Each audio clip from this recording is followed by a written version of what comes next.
Olá, seja bem-vinda, seja bem-vindo a mais um vídeo aqui no canal. Eu sou Armando Vernalha Júnior, fotógrafo, cinegrafista, professor, youtuber, músico, tomador de café, entre outros líquidos. E hoje trago para vocês uma frase que é o F8 and be there. Algo como, coloque F8 aí e vai. Essa é a minha tradução livre para o termo. Vamos conversar mais sobre isso. Mas antes, dá uma chegada lá no meu site e compra um dos meus cursos. Fotometria, composição, fotografia em preto e branco, fotografia urbana noturna, introdução ao flash dedicado, focalização com Canon EOS R7. Tem um monte de curso lá no meu site, dá uma chegada lá e conheça os meus cursos, tudo com acesso vitalício, certificado ao final, campo de dúvidas lá nas aulas para você perguntar suas dúvidas e eu mesmo respondo. Então, uma vez por semana eu entro lá, vejo os comentários do pessoal e respondo. Então você tem acesso diretamente comigo para tirar suas dúvidas. Também você pode ser membro aqui do canal, você pode juntar-se ao Apoia-se e você pode curtir este conteúdo. Afinal de contas, curtir não vai cair o dedo de ninguém. Então curte o vídeo, compartilha, comente, dê sugestões de temas. Se você gosta aqui do canal, gosta do trabalho que eu faço e tem algum conteúdo que eu ainda não tratei aqui que você gostaria de ver, coloca aí nos comentários. Poxa, Armando, queria que você falasse de tal coisa. Eu li não sei onde sobre o que, no canal de alguém do YouTube disse tal coisa, queria a sua opinião sobre tal, ou tal tema, tal assunto. Enfim, coloca aí e de repente surgem ideias. E hoje eu vou falar do F8 and be there, que eu traduzo como... Coloca F8 aí e vai, mas é algo como F8 na abertura e esteja lá. F8 na abertura e esteja onde as coisas acontecem para fotografar. Essa frase ela é normalmente atribuída ao Arthur Fleig, ou The Famous VG, né, um fotógrafo, um fotojornalista norte-americano que viveu ali entre 1899 e 1968.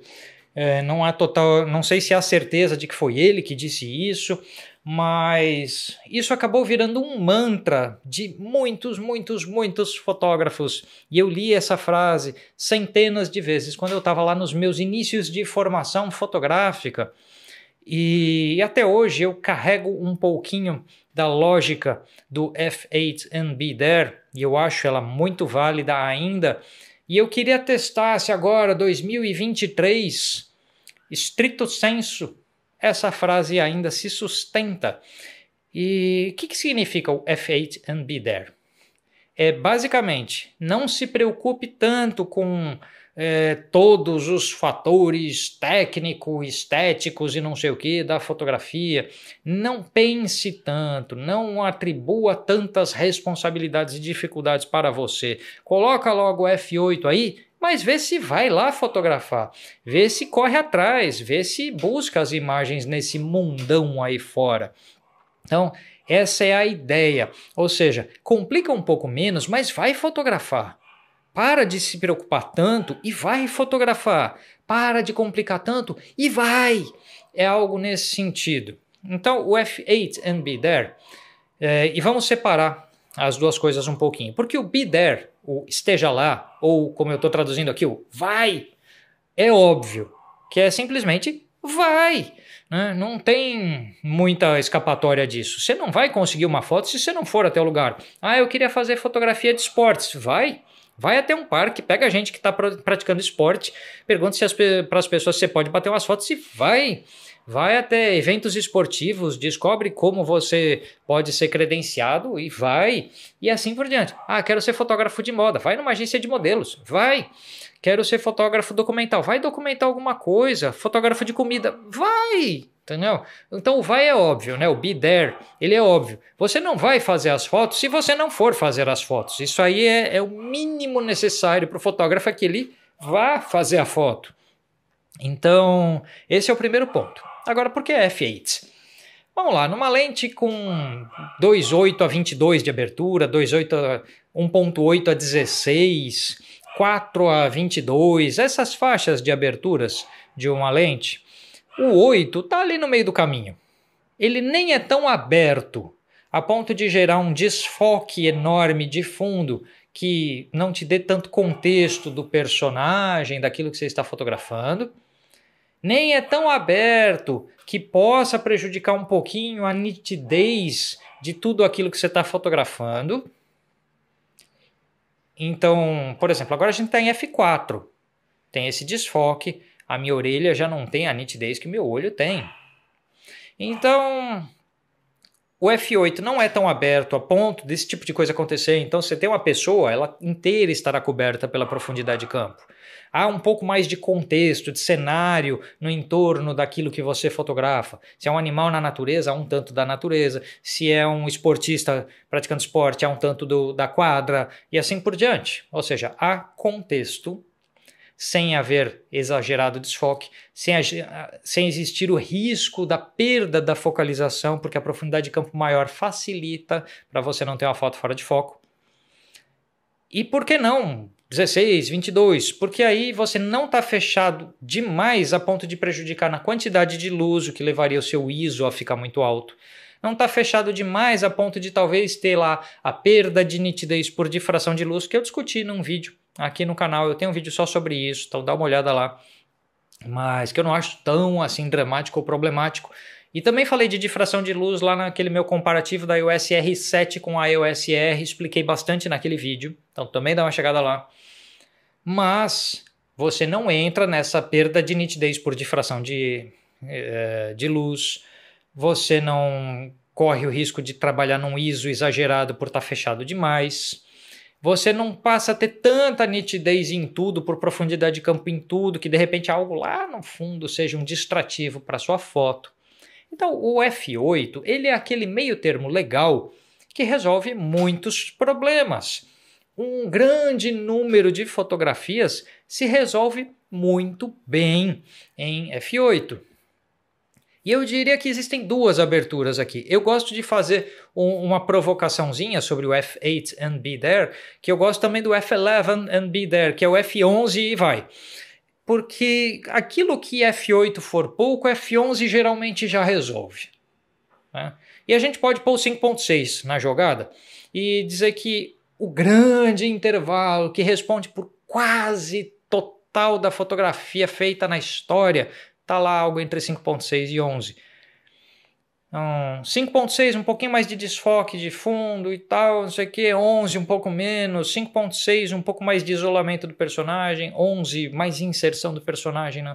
Mas essa faixa de 5.6 a 11 é o ápice de nitidez da maioria das lentes. Uma lente que abre 2.8 já está no seu ápice de nitidez em 5.6. Uma lente que abre 4 geralmente em 5.6 ou um pouco depois disso está no seu ápice de nitidez, até daí vem o tal do f8. Mas esse intervalo, lógico, se a lente é 5.6, o ápice de nitidez dela vai ser em 8 ou depois, e assim por diante. É sempre entre 1 e 2 valores de exposição mais fechado sobre o limite aberto, é o ápice de nitidez de uma lente. E o que é um valor de exposição? Eu explico no meu curso de fotometria, mas é um ponto, um dobro ou uma metade de quantidade de luz.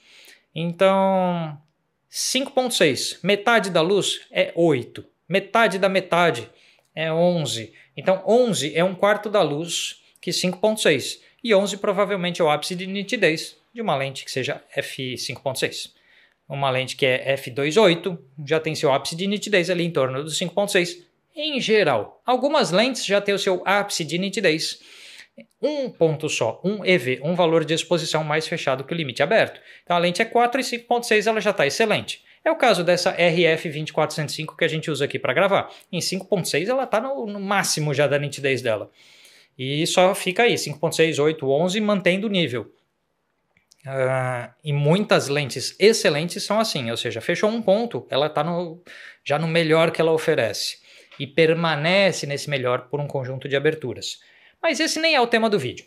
O tema é que o f8 and be there, ou o f8 e vai, é uma ideia que você tem uma abertura mediana que meio que resolve quase tudo. E essa abertura mediana, eu estou expandindo esse intervalo para 5.6 até 11, ignorando as aberturas maiores como 2, 8 e 4, as mais fechadas como 16 e 22, isso pensando numa lente que vá de 2.8 a 22. Tá? Cada um pensa aí no intervalo. Numa lente como essa 18-150 do kit da R7 aqui, já seria algo como f8, f11, sem o 5.6 na conta. Então, conforme a lente, a gente vai chegar num intervalo ideal diferenciado. Mas ter uma abertura intermediária, que nem te prejudica desfoques de tudo, mas também não foca tudo. Nem te causa problemas de profundidade de campo ou de focalização. Não te causa dores de cabeça variadas, não limita muito a quantidade de luz a ponto de prejudicar o ISO. Então, a abertura que é intermediária, que resolve um monte de problemas e que, por outro lado, você simplesmente não se preocupando tanto com as coisas, vá fotografar. Eu gosto de fazer duas coisas sobre essa frase, que é uma, essa expansão do f8 no seu entorno ali até 5.6 e 11. E eu gosto de fazer uma outra coisa, que é aplicar isso em prioridade de abertura na câmera. Um jeito bom em câmeras digitais de hoje, coloca o ISO no automático e você pode colocar os limites de ISO máximo e mínimo que você deseja. Então, por exemplo, eu saí para fotografar aqui com a R7, coloquei o ISO no automático com mínimo de 100 e máximo de 1600, coloquei em prioridade de abertura no f8 e fui, com alguma variação. Tem uma foto ou outra em f9, tem uma foto ou outra em 7.1, alguma variação no entorno do f8, mas prioridade de abertura, assim eu não ia me preocupar com tempo de exposição, não ia me preocupar com ISO. Se eu imaginasse que alguma foto eu queria um pouco mais clara, um pouco mais escura, eu poderia fazer um bracketing. Eu tenho um vídeo aqui sobre bracketing, para quem quer saber mais, que é simplesmente fazer 3 fotos, uma mais clara, uma mais escura e uma no meio, e escolher depois. Ou eu poderia usar a compensação de exposição da câmera para fazer uma foto mais clara ou mais escura do que eu gostaria. Mas prioridade de abertura, que é o AV, nas outras marcas é o A, na Canon é AV, de Aperture Value, né, que é valor de abertura. E fui fazer um teste para saber, e aí? F8 and be there. Eu tinha que ir, né? Porque é be there. Então vê aí as fotos como é que ficaram e a gente volta para uma conclusão.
Bom, você viu variadas fotos que eu fiz dentro desta abordagem, sempre no f8 ou bem próximo do entorno do f8, chegando ali no limite a 11, mas eu não abri muito mais do 8, porque essa lente aqui, por exemplo, em 150mm ela é 6.3, então o 8 já é pouco distante do mais aberto dela.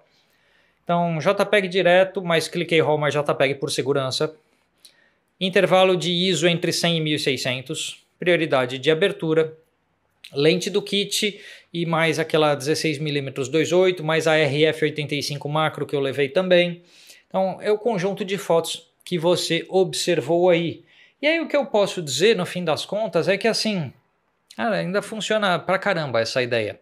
Você ainda volta com muita foto boa quando você simplifica um pouco os seus procedimentos e delega para a câmera um pouco algumas coisas, como, tá bom, eu escolhi a abertura e se vira aí com a quantidade de luz câmera e ela vai achar tempo de exposição e ISO para você e ela faz isso muito bem.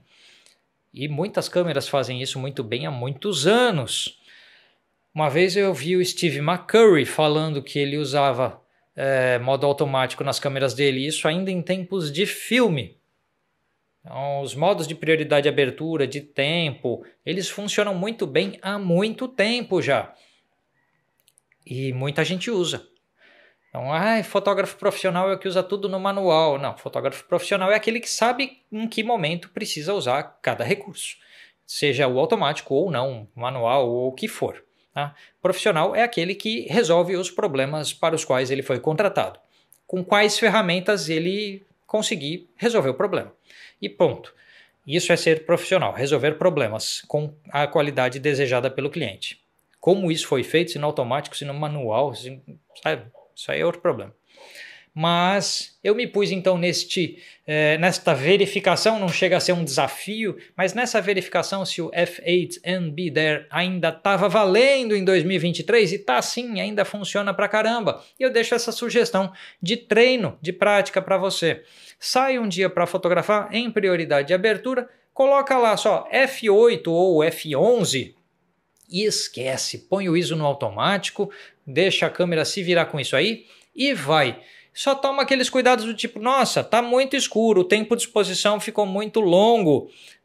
Tenha um tripé junto com você para usar quando for necessário e assim por diante. Então tenha um pouco de atenção, mas delega um pouco das questões técnicas para a sua câmera e se concentra bastante na composição para ver o que você consegue. E essa era a proposta de exercício ou treino para hoje. Ao longo desse ano, vocês já devem ter reparado que eu estou fazendo vídeos com propostas de exercício e treino, que é para que você saia e vá fotografar. Uma proposta foi aquela do desafio fotográfico, outra proposta é essa aqui do F8 e esteja lá. Estas coisas todas eu fiz quando eu estava estudando fotografia e elas valeram muito para mim naquela época. E elas ainda funcionam hoje, por isso estou passando para vocês. Gostou desse conteúdo? Curte, compartilha, manda um valeu demais, seja membro, apoia-se, junte-se lá no Apoia-se, compra meus cursos e a gente se vê num próximo vídeo, pessoal. Até mais!